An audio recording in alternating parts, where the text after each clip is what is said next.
ሴት ልጅ ለግንኙነት ዝግጁ መሆኗን እንዴት ነው የምናውቀው ካላችሁ ማየት የምትችሏቸው የተወሰኑ ነገሮች አሉ።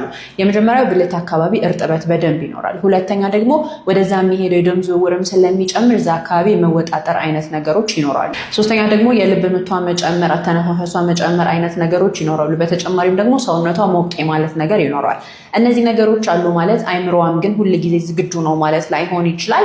የሉም ማለትም ደግሞ ለግንኙነት ዝግጁም አይደለችም ማለትም ላይሆን ይችላል። ነገር ግን እነዚህ አካላዊ የሆኑ የሚታዩ ለውጦች ናቸው ማለት ነው። በማንኛውም ስንፈተ ወሲብ ዙሪያ መታከም ከፈለጋችሁ ባዮ ላይ ስልክ አለ። ዶክተር ቤቴል ነኝ። ባይ።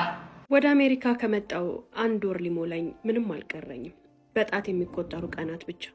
በዛ 1 ወር ውስጥ ይህ ሰው ለ2 ቀን ነው ለ3 ቀን ብቻ አብሮን እራት በልቷል። እሷም ወደ ስራዋ የምትገባበት ቀን እየተዳረሰ ሲመጣ ልቤን ጭንቀት ልታፈነዳት እየደረሰች መጣች።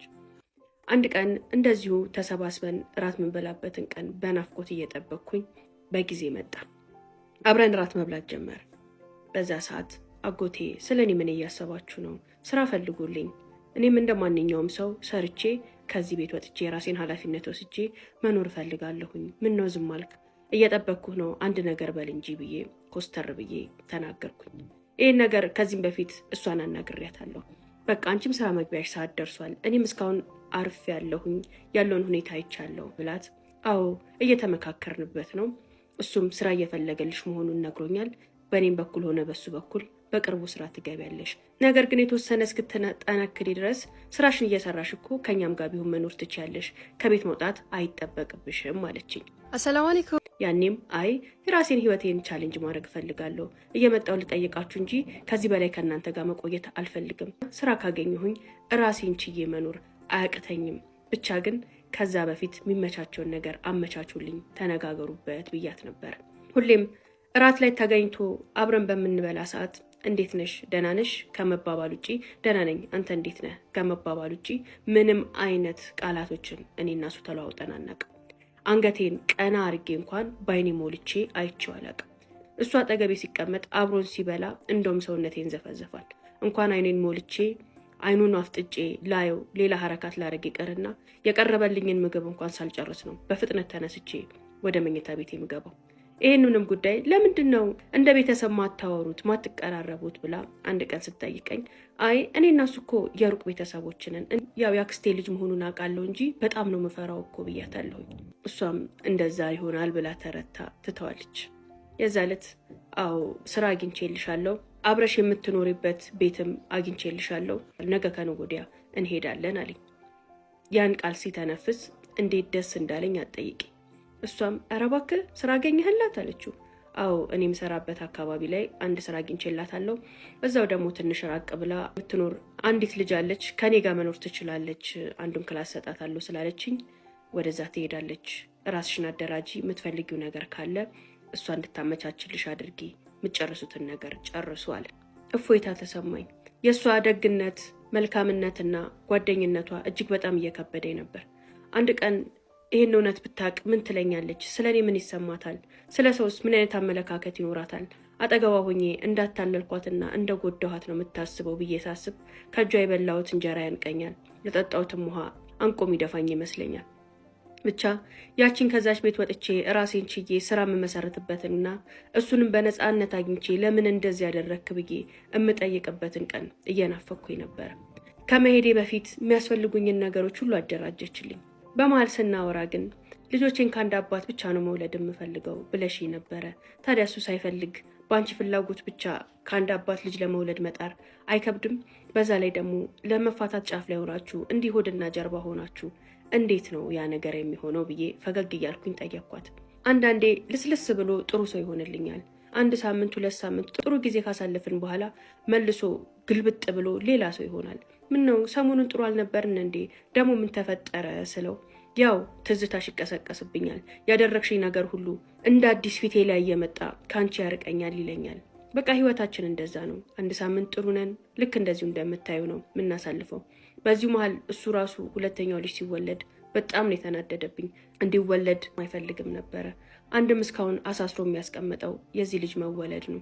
ልጆቹን በጣም ይወዳል። ከልጆቹ መራቅና መሸሽ አይፈልግም።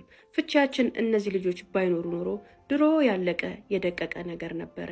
እኔ እንዳንፋታ እንዳንለያይ ምችለውን ሁሉ እያደረግኩኝ ነው። እሱ ደግሞ ከዚህ ቤት እግሩ የሚወጣበትንና ትዳሩ የሚያበቃበትን ቀን ምን እንዳስቀመጠ አላቅም። በናፍቆት እየጠበቀ ነው። እኔ ግን ምንም ያድርገኝ ምንም ይሁን ምን ይቺ ቀን እንዳትመጣ በጣም ተጠንቅቄና ተለሳልሼ እየኖርኩ ነው። አንድ ቀን ሙሉ ለሙሉ ልቡን መልሶልኝ ይቅር ብሎኝ ልጆቻችንን አብረን እናሳድጋለን ብዬ ተስፋ አደርጋለሁ። ምናልባት አንቺም ልታወሩና ልትግባቡ ከቻላችሁ የሆነ ነገር ብትዩ ደስ ይለኛል። ህይወታችንን ለማደስ ምን ያህል እንደተለወጥኩ ምን ያህል እንደምወደውና ለሱ ፍቅርና ክብር እንዳለኝ ካንቺ አንደበት ሰምቶ እንኳን ልቡ ቢመልስልኝ ብዬ ተስፋ አደርጋለሁ። አሁን ባትቀራረቡም አንድ ሀገር ላይ አንድ ስቴት ላይ ስለሆነ የምትኖሩት በሂደት እየተቀራረባችሁ እያወራችሁ መምጣታችሁ አይቀርም። ያኔ እስኪ እነዚህን እውነቶቼን አስረጅልኝ አለችኝ። ከእሷ ጋር ለመጨረሻ ጊዜ ስለ ቤተሰቧ ስለ ትዳሯ ያወራ ነው ይህን ነበር። መፋታት መለያየት ቆርጦ መቁረጥ ያልቻለው በልጆቹ ምክንያት ልቡም ላይ ባላለቀው ፍቅር ነው። እሷም ስላልወሰነችና ደስተኛ ስላልሆነች ይህን ህይወት ላድነው አላድነው ላክመው አላክመው እያለ በተንጠለጠለበት ሰዓት ላይ ነው እኔ ህይወት ውስጥ እንደ ድንገት የገባሁት ብዬ አሰብኩኝ። ሀውለት መጥቶ ከዛ ቤት ሻንጣዬን እቃዬን የእሷ የሰጠችኝን ጊፍቶች ሁሉ ሰብስቤ ከዛ ቤት ወጣሁ። የምኖርበትን ቦታ ያመቻቸው እሱ ነው። ስራውን የሚያመቻቸው እሱ ነው። የምኖርበት አፓርታማ እንደደረስን እዚህ ቤት ውስጥ የምትኖረው ሴት ብዙም አትኖርም። አልፎ አልፎ ነው የምትመጣው። ስራዋ ሩቅ ቦታ ነው። በሳምንት ወይ በ15 ቀን አንዳንዴም ደግሞ እረፍት ሲሰጣት የተወሰኑ ቀኖችን ብቻ ልታርፍበት ነው የምትመጣው። ስለዚህ ብቻሽን እንደመኖር ቁጠሪው። ይሄ ቦታ ላንቺ ምቹ ነው፣ ጥሩ ነው፣ ስራ ቦታሽም እንደዚህ ነው ምናምን ብሎ ስለ ስራው ሁኔታ ስለ ቤቱ ሁኔታ በደንብ አወራኝ። እዛ ሀገር ከመጣው በኋላ ለመጀመሪያ ጊዜ እዛ የተከራየልኝ ቤት ውስጥ ቁጭ ብለን አይኔን ሞልቼ አየሁት፣ አፌንም ሞልቼ አናገርኩት። ነገር ግን ጥያቄ ልጠይቀው ለምን እንዴት ልለው አልቻልኩም። ልክ ያን ነገር ትውስት ሲለኝ እንቤ ነው የሚቀድመኝ። ፊት ለፊቱ ላይ ደግሞ መነፋረቅ ማልቀስ በቃ ሰልችቶኛል፣ አልፈለኩም። ብቻ እነዛን ነገር አድርጎ የተወሰነ ኤክስ ገንዘብ ሰጥቶኝ መስሪያ ቤቱ ወስዶ ስራ ሁኔታዬን እንዲያሳዩኝና ከስራ ባልደረቦች ጋር እንድተዋወቅ ስንት ሰዓት እንደምገባ ስንት ሰዓት እንደምወጣ ምን እንደምሰራ እንዲያስረዱኝ ካደረገ በኋላ ስራ ከመጀመሪ በፊት አካባቢውን እንደሚያስጎበኘኝ አሜሪካንንም በወፍ በረር እንደሚያሳየኝ ምሳም እንደሚጋብዘኝ አንዳንድ ቦታዎችን ስወጣ ስገባ እንዳልቸገር ከስራ ወደ ቤት የሚሄድበትን አስቤዛይን ሾፕ የማረግበትን ሁሉንም ነገር እንደሚያሳየኝ ቃል ገብቶልኝ እዛ ባዶ ቤት ውስጥ ጥሎኝ ሄደ። ሀውለት የዛ ዕለት እንዴት አድርጎ እንቅልፍ ይውሰደኝ። በጣም ፈራው። እዛ ባዶ ቤት ውስጥ በፍጹም ማደር አልቻልኩም። አንሶላ ስር ገብቼ ቁጭ እንዳልኩኝ ነጋ። ጠዋቱኑ ደውዬለት እዚህ ቤት ውስጥ እንደዚህ መኖር አልችልም፣ ግዴታ አንድ ሰው ያስፈልገኛል፣ በጣም ነው የሚያስፈራው አልኩት።